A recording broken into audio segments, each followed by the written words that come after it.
अस्सलाम वालेकुम दोस्तों। ड्रामा सीरियल वेरन जी वस्ती ड्रामे में छा छा थींदो, छा मल्हार हाणे पंहिंजी माउ जो प्लान कंदो इन बिजार खान खां, छा बिजार खान ने सिबानो खे अगवा करण जी कोशिश कंदो, छा शहमीर हाणे बिजार खान खे समझाईंदो या उन सां सीधो जंग कंदो। दोस्तों तव्हांखे सॼी कहाणी ऐं अपडेट इन नंढड़ी ऐं छोटड़ी वीडियो में ॾियण वारो आहियां। दोस्तों वीडियो खे आख़िर ताईं ॾिसंदा, मुंहिंजे यूट्यूब चैनल ज़मीर जमाली खे लाज़मी सब्सक्राइब कंदा। दोस्तों सब्सक्राइब करण सां को आवाज़ जो बेल न करंदो, काफ़ी असांजी हौसला अफ़ज़ाई थींदी ऐं तव्हांखे बि वधीक वीडियो ॾिसण वटां मिलंदा। दोस्तों तव्हांजो टाइम वेस्ट कोन पिया करायूं, हलूं था पंहिंजी कहाणी ऐं अपडेट जी तरफ़। तो हाणे तव्हां ॾिसंदो त मल्हार जो जेको आहे तमामु जल्द दिमाग़ ठिकाणे ते अची वेंदो ऐं हुनजो पीउ उनजो इलाज कराईंदो।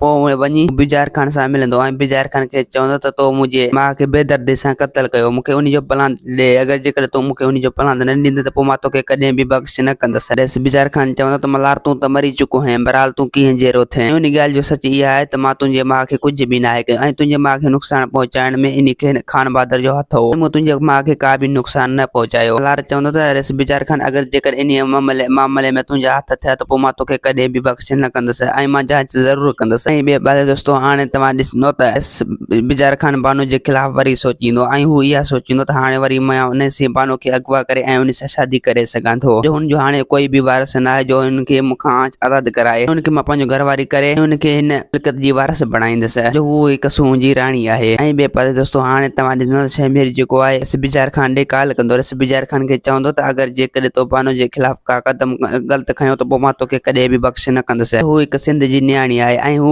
मुंहिंजी घोट जी इज़त आहे, मां तोखे इहा कॾहिं बि न छॾींदसि त तूं न्याणी अगवा कर, जेकॾहिं तो हुन न्याणी खे अगवा कयो त पोइ मुंहिंजी ऐं तोसां जंग आहे। रेस बिजार खान चवंदो त शहमीर तूं असांजे विच में न अचे, छो जो साल मुंहिंजो दुश्मन हो, मां उन दुश्मन खां पंहिंजो प्लान करणु पियो चाहियां, जेकॾहिं उनजी भेण सां शादी करणु पियो चाहियां, चिबड़ खान जी इज़त मिटी में मिलाइण पियो चाहियां, उन जे करे शहमीर खान तूं असांजे विच में न अचूं, मां ॼाणा या हू ॼाणा। दोस्तों उम्मीद है कहाणी आई हूंदी, वाक़ई पसंदि असांखे ॾींदा हाणे इजाज़त, वरी तव्हां सां मिलंदासीं के ॾींहुं ईंदड़ वीडियो में। जेसीं ताईं पंहिंजो ख्यालु रखंदा। ख़ुदा हाफ़िज़।